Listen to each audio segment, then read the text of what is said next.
नमस्कार दोस्तों, आशा है आप लोग कुशल मंगल होंगे। दोस्तों, इस वीडियो में आप जानेंगे भगवान विष्णु के 10वें और अंतिम अवतार भगवान श्री कल्कि, जिनका जन्म भविष्य में होने वाला है। भागवत गीता के अनुसार भगवान कल्कि का जन्म हो चुका होगा और सारी दुनिया इस बात से परे होंगे और काफी समय बीत जाने के बाद लोग उनके बारे में जानने लगेंगे। प्रभु अपनी पहचान लोगों से गुप्त रखते हैं क्योंकि उनका जन्म विशेष कारण से हुआ है। उन्हें अधर्म पर धर्म की स्थापना करनी है। उन्हें अधर्मी दुनिया के शैतान से युद्ध करना है और सारी पृथ्वीवासी को धर्म की राह पर लाना है। भागवत पुराण के अनुसार श्री कल्कि के पास साधारण मनुष्य की अपेक्षा 5 इंद्रियों से एक और अतिरिक्त इंद्रिय होगी और कुल मिलाकर उनके पास 6 इंद्रियां होंगे और यह एक अतिरिक्त इंद्रिय विशेष होगी जो उन्हें एक साधारण मनुष्य से प्रभु के रूप में बनाएगा और लोग उनकी इस शक्तियों से उन्हें पूजेंगे और उन्हें अपना नेता और गुरु मानेंगे।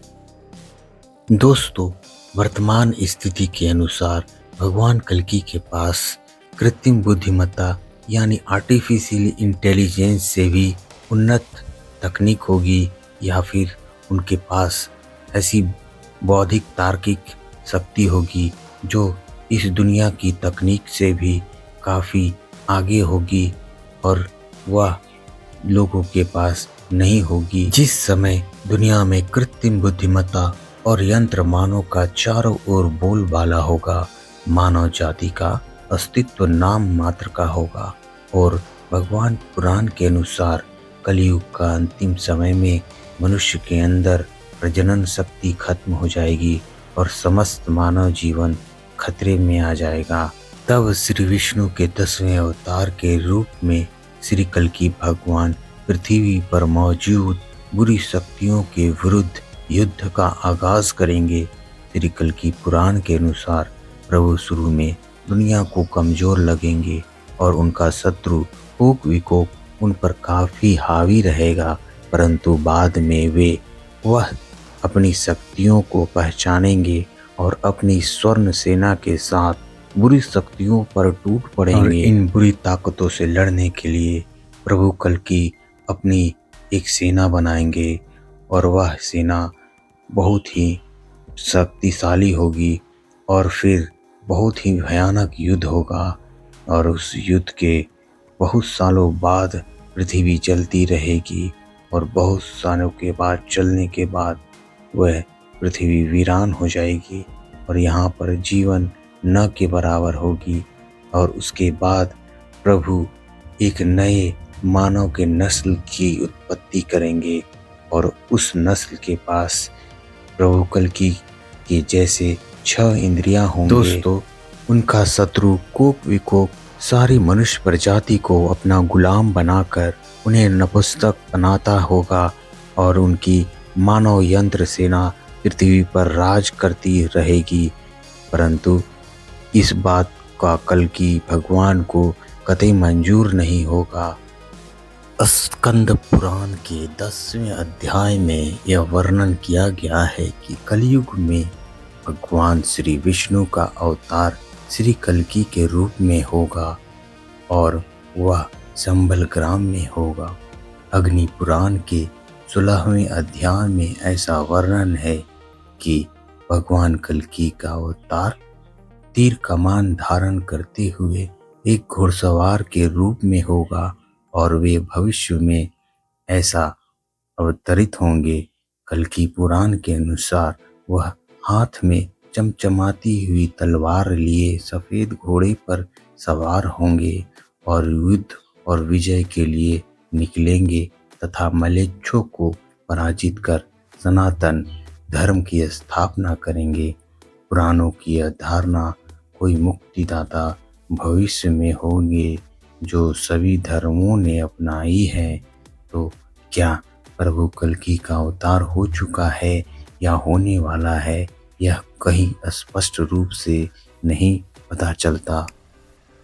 वायु पुराण के 98 अध्याय के अनुसार कल्कि अवतार कलयुग के चरमोत्कर्ष का जन्म ले चुके हैं और इसमें विष्णु की प्रशंसा करते हुए दत्तात्रेय, व्यास, कल्कि विष्णु के अवतार कहे गए हैं, किंतु बौद्ध का उल्लेख कहीं नहीं है और इससे तय होता है कि बौद्ध को उस समय अवतारी होने का मान्यता नहीं दिया गया होगा। बंगाली कवि जयदेव के अनुसार कल्कि अवतार की घटना हो चुकी है, अतः कल्कि एक ऐतिहासिक व्यक्तित्व हो हैं। जैन पुराणों में एक कल्कि नामक भारतीय सम्राट का वर्णन मिलता है। जैन विद्वान गुणभद्र 9वीं शताब्दी के उत्तरार्ध में लिखते हैं कि कल्कि राज का जन्म महावीर के निर्वाण के 1000 बाद हुआ है। जिनसेन उत्तर पुराण में लिखते हैं कि कल्कि राज ने 40 वर्ष राज किया और 70 वर्ष में उनकी मृत्यु हो गई।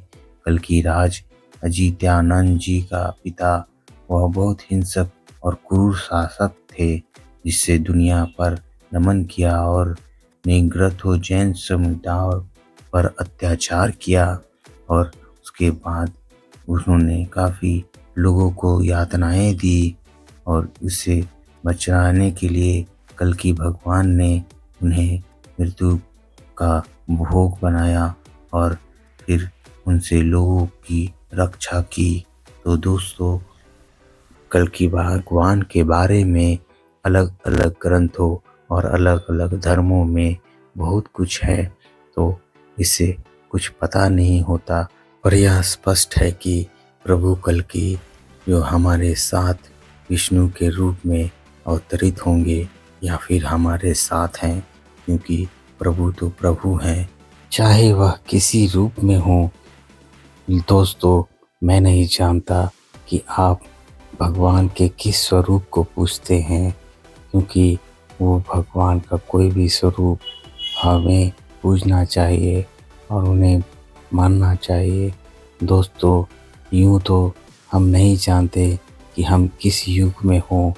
अभी वर्तमान युग में मान कर चलते हैं कि यह कलयुग है या कलयुग का अंत नज़दीक है, या फिर यह भी हो सकता है कि यह कलयुग बीत चुका हो और हम कलयुग और जो स्वर्ण युग।